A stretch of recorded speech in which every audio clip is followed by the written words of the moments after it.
people who've had medical surgery or extensive dental work, or kidney dialysis, healthcare workers, especially surgeons and paramedics, members of the police service, members of the fire service, members of the armed forces, those with tattoos, those with body piercings, those who've had vaccinations in developing countries, those who have regular manicures, and intravenous drug users who've shared syringes.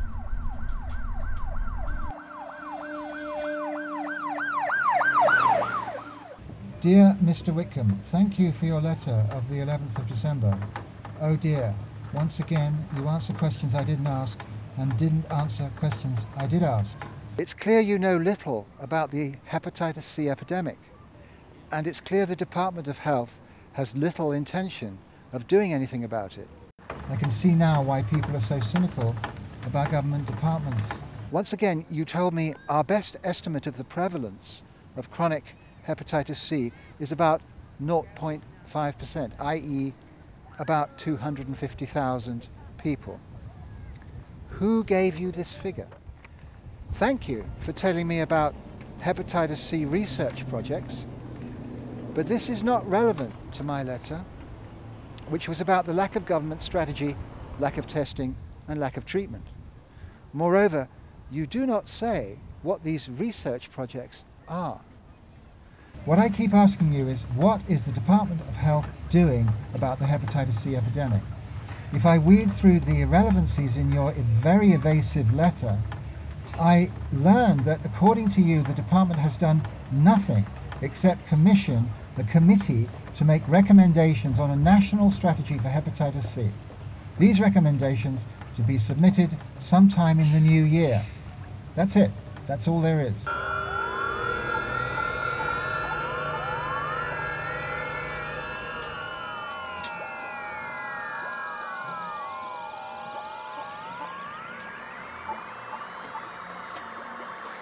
These drug fiends are at no more risk of contracting hepatitis C than you viewers at home. You're lying. You can't get Hep C from drugs, but you can get it from sharing straws if your nasal passages are even slightly bleeding. Don't risk getting Hep C. Don't share straws. And if you inject drugs and share needles, you will get Hep C. Helen Christmas, Blood and Healthcare Associated Infections Unit, Department of Health, Skipton House, London SC1, 6LH. Dear Helen Christmas, I've been living with hepatitis C for 5 years now.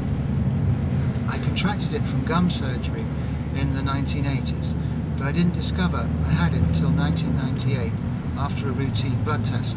Thank you very much for your kind letter of the 9th of May and your enclosure of the Department of Health's leaflet entitled NHS Hepatitis C Essential Information for Professionals.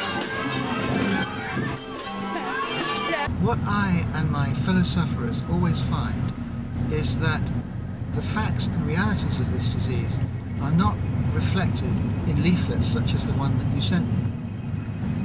A few points. Page 1. Your leaflet is not accurate about symptoms. The main symptoms of hepatitis C are exhaustion and depression.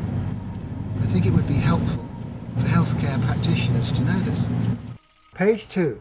The leaflet states that, quote, studies in the UK suggest that around 0.4% of people in England are chronically infected with HCV, unquote. This is very puzzling.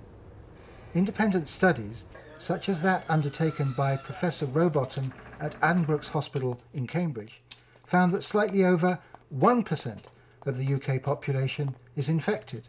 The government's own 1996 study of 13,000 people also got a 1% result.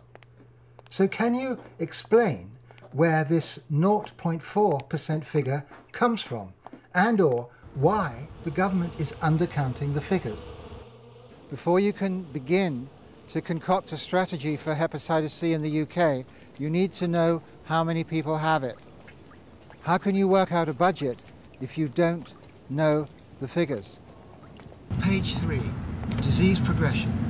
the leaflet omits to mention something very important here, which is that if the virus is treated before it's been in the body more than a year, the success rate is almost 100%.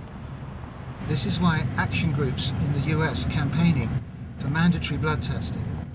Mandatory blood testing is the only way you can spot the disease early when it can be successfully treated.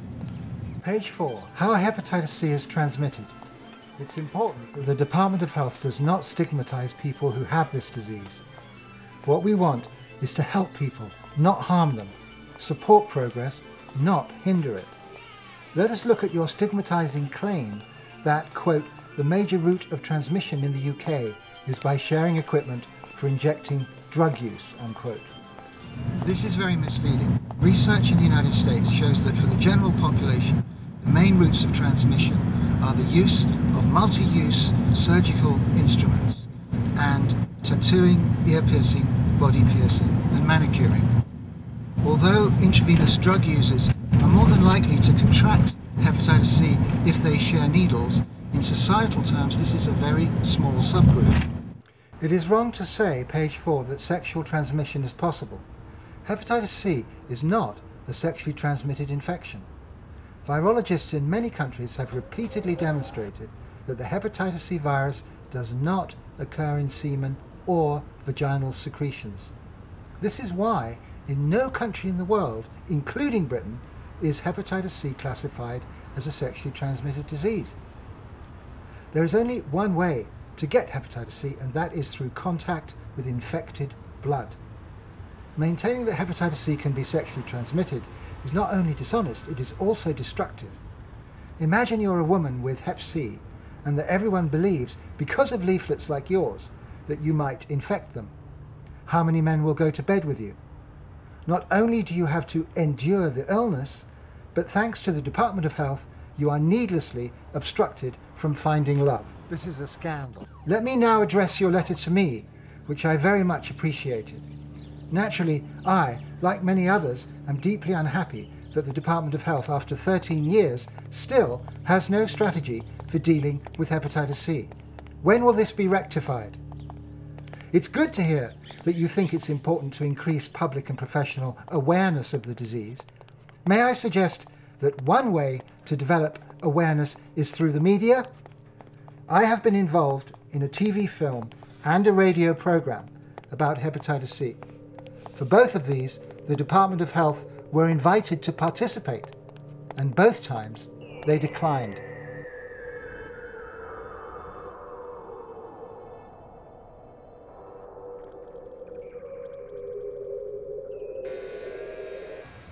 Be careful getting a tattoo. This is how Pamela Anderson got Hep C. To sterilize a tattoo needle, it must be burned for 3 minutes at 135 degrees Celsius. Most tattoo parlors in the UK use disposable needles, but some don't. Hep C is a blood-to-blood disease. There are several ways you can get someone else's blood into your body. One of these is by sharing a razor. Always use your own razor. Your friend may have Hep C and not know it. 80% of those with Hep C in this country are currently undiagnosed. There's a rumour you can get Hep C from sharing a toothbrush. Maybe it's true. Don't take the risk. Use your own toothbrush.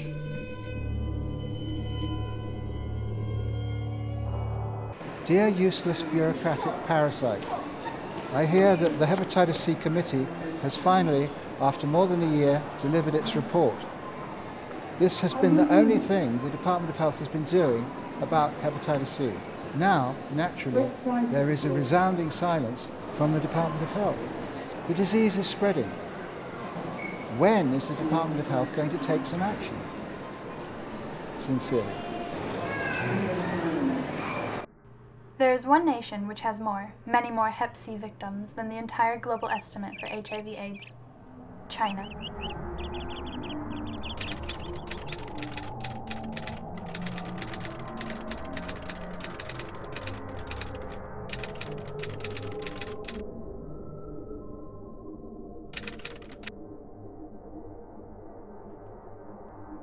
One of the most malicious aspects of this disease is the Puritan stigma attached